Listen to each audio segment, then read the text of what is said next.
आज बहुत सी रस्में और फजूल बातें ऐसी हैं जो हमारे अंदर आ चुकी हैं, इंजेक्ट हो चुकी हैं। मसलन बाज़ लोग ये हाथों में कड़ा पहनते हैं और उन लोगों का ये ख्याल होता है कि ये कड़ा पहनने से शायद कोई कमज़ोरी, कोई बीमारी, कोई तकलीफ़, कोई परेशानी ख़त्म होगी। हालांकि सरकार दो आलम सल्लल्लाहु अलैहि वसल्लम का फरमान मुबारक है कि एक शख्स आया और उसने हाथ में पीतल का कड़ा पहना हुआ था।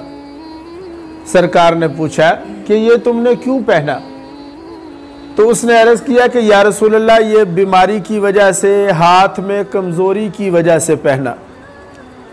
सरकार ने फरमाया नहीं, ये कड़ा तुम्हारी बीमारी और कमज़ोरी को और बढ़ाएगा, और अगर तू इसे पहने हुए ही मर गया, दुनिया से चला गया, तो फरमाया कि तू कभी कामयाब नहीं होगा, यानी कि जन्नत में नहीं जा सकेगा।